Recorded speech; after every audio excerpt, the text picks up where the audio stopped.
welcome to tonight's episode of Beyond Focus TV. I'm Lydia Patel, and as always, I have a very special guest for you. I have Kellyne Edmond, president of HANA. She'll be with us for the next 30 minutes, so stay with us. You're watching Beyond Focus TV. Beyond Focus TV allows you to discuss contemporary topics affecting the Caribbean people on both a national and local level. The show features informed guests who offer insight, debate, and evaluate various issues. Beyond Focus TV builds on the station's mission to provide useful information to the Caribbean people in New York and abroad.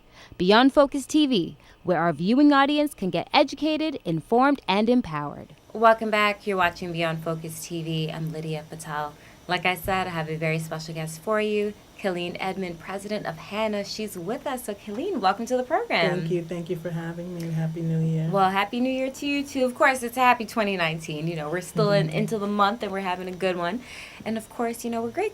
Love having you here because, you know, HANA has been doing such great things. But before we go into what HANA's been doing, let's talk about you. Who is Kellyne Edmond? Oh, who is Kellyne Edmond? Not often do I get a chance to tell people about myself outside of HANA. I'm a mom. I'm a daughter, a mother. I'm all things. I'm a black woman living in America. Love it. And I'm devoted to the profession of nursing. So that is my calling. And I found this calling, I would say, in 1999. For 20 years? Yeah, after the passing of my son, who was here for a very short stay, but it is because of him I drew an affinity to nursing and the nursing care that he received at the hands of the nurses at Brooklyn Hospital, pediatric ICU, neonatal ICU, and the peds unit. And as a young mom at the time, caring for him, I couldn't work, and I said I wanted to pursue that if I ever had the opportunity. Unfortunately, he subsequently passed in '99, and after pulling myself up by the bootstraps, I was able to, I would say, redesign my life because of him. And so I guess my service and my commitment to the profession is a tribute to his young legacy, you know. I love that. And it's so amazing for you to even share that story because a lot of times, you know, you can't even imagine the loss of a child. Yes. But for you to channel that energy in a different way from something negative to, you know what, I'm going to use that and basically commemorate his life every day. So when you go to work and you help others now, you're giving that little piece of him absolutely, back. yes. So yes. that's amazing. That's how I found the passion for nursing. I am a professor at the moment. I have a long history in the profession of nursing. Worked as a bedside nurse, charge nurse, nursing administrator, home care. I dabbled in just about every little bit of nursing, and decided that I wanted to teach. Wow. So I took the journey of nursing education and academia in an administrative role at Long Island University School of Nursing, Brooklyn campus. I was there for some time, and then up until recently, I went to City University of New York as an assistant professor at the Department of Nursing. So how does that really change? Because when you decide to put on the academia hat, you go from being practical to actually doing it to now you're helping others learn and get that. So how do you kind of make that adjustment? It is, it's not an easy adjustment. Though you have such a unique body of knowledge as a clinician, because that's, what we are. I worked as a nurse practitioner. I have additional training as a nurse practitioner, where I diagnose and treat patients. I still work as an NP to keep my skills up.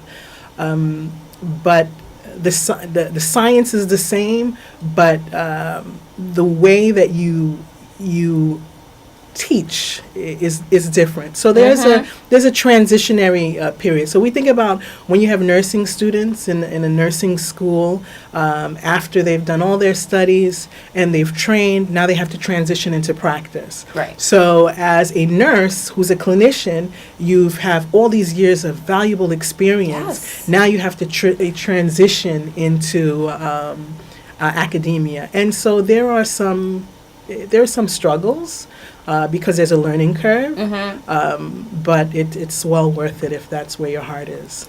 Absolutely, and it's a funny thing. I was just something I was thinking of when you're telling us a story, and the best thing I could relate it to myself is I could do makeup really good on myself, but if my friends ask me to do it on them, can't do it. I can't do it. And I'm like, this is so weird. So it's like, it's a different part of your brain when you're actually either applying it on someone else or even trying to teach. And when I'm explaining certain things to people, I always try to take a step back and be like, let me know if I'm not explaining, because sometimes in your head, it makes total sense and you are not communicating it properly. Yes, it does. And it requires your patience and understanding that everyone is a unique and a unique adult learner, and everyone comes with their own predisposition, their own ideas as to why they're sitting in your classroom.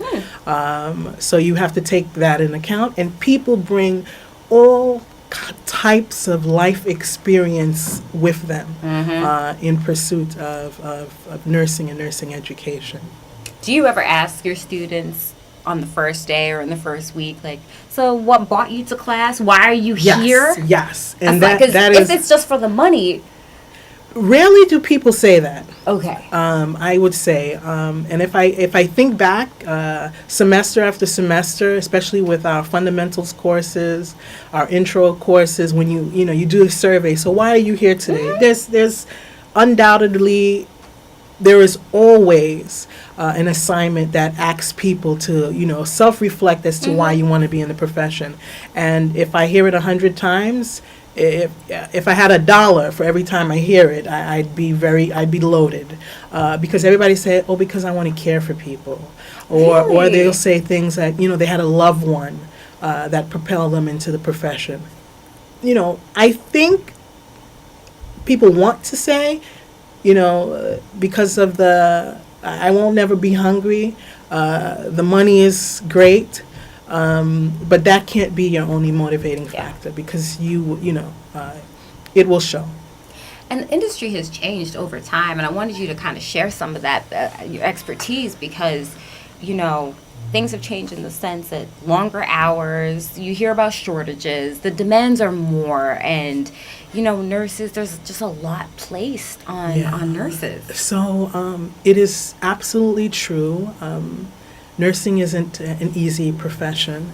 I was having dinner for the New Year's, as we Haitian do. We have the soup? Huge. No, that's for the first. But on the second, we have this huge, lavish dinner. Okay. So we invite family, friends, and I had a friend of mine whose daughter wants to be a pediatrician, but she wants her daughter to be a nurse, and she goes, "Yeah, let her do it. It's much easier."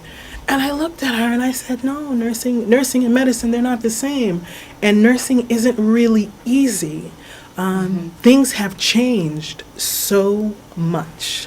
Healthcare, Obamacare, right. Technology. You go through policy changes and it'll affect you, so. Technology, modern medicine, the role of the nurse and how much autonomy and responsibility you have. You have people's lives in your hands. Right. So the profession is no longer handing out bedpans and making beds.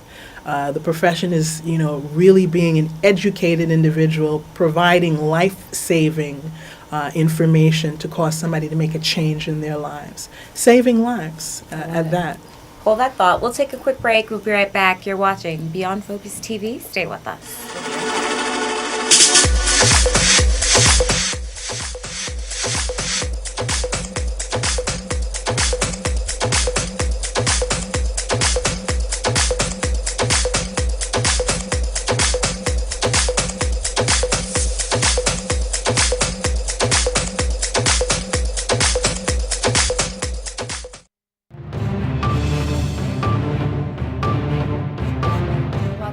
You're watching Beyond Focus TV. I'm Lydia Patel. So, Kellyne, let's talk about the different paths to becoming a nurse. Okay. You know, because there's so many different ways. You see, like, if you ride in the subway, you'll see different schools. You know, everything's being promoted towards, fast track or getting your education. Yes. There's a couple of different entryways, and it's good to know the different options. So why don't you share that? So I should preface the statement by saying the profession, we in academia, we are not truly in support of the many variety of ways of becoming a nurse. It is something that happens. It's not something that is a good thing. Because if you think about medicine, there's only one way to become a doctor. Sure. Our colleagues that we exchange information from, physical therapists, one way to become a physical therapist. Respiratory therapist, one way. Nursing is one of those professions that they have many different entryways, and that's a good thing for people, the economy, to help people get jobs. But it's also not a good thing for the profession and respect. Right. So think of it that way. So now that we've cleared that up, there are associate degree programs that are about 2.5 years. And it's the basic science of nursing. And then there are baccalaureate degree programs. There are MS to RN programs out there. There are RN, once you have your associate degree, there's an RN to BS program, because the fact of the matter is, if you're a nurse and you're just becoming a nurse, finding a job with an associate degree is very difficult. Okay, and that's good to know, and that's just the reality of it. That's the reality. Will you find work? You probably will, but you probably won't work in acute care. And acute care is like our hospitals. Most associate degree nurses are in long-term care, home care, but everybody kind of wants to be in the hospital. Mm-hmm. And the way to get there is getting your bachelor's degree. So you have nurses who start off with an associate degree, and then they go back to school. Many employers pay for tuition remission or tuition reimbursement that would allow you the flexibility to actually go back to school. Which is great. Which is phenomenal.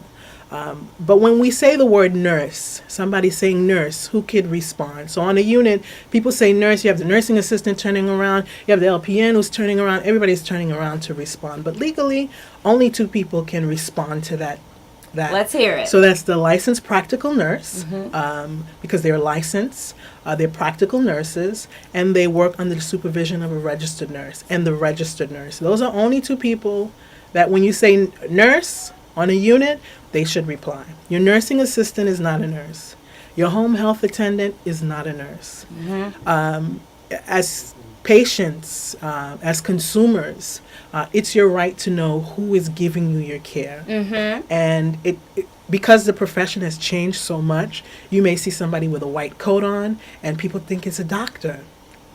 Or I talk about myself as a nurse practitioner when I put on my white coat and I walk into a unit or I walk into an office, people automatically assume that I'm a physician. But I'm a nurse. I'm a nurse with advanced practice, and I could do many of the things that a physician can do in collaboration with a physician. So that's interesting. So there's nurse practitioner, licensed practical nurse, and registered nurse. So Correct. How do those 3 differ? Well, I want to say, I don't like to use the word hierarchy, but it's kind of a level. So the LPN follows the directive or works under a supervision of a nurse. There must be a nurse available. She might not be in the building, but she has to be available by phone. Okay. Without the RN, the LPN cannot function. So the RN supervises the LPN. The registered nurse is fairly autonomous in her practice, which means the NP can write an order and the RN carries out that order. But it has to make clear, logical, reasonable sense. So to protect the patient, because nurses are that final defense. So the physician might order something, or the nurse practitioner might order a medication. The pharmacy dispenses the medication. If the nurse who's taking care of the client doesn't take a moment and check that medication, make sure she's giving it to the right person, it's the right medication, and this person doesn't have an allergy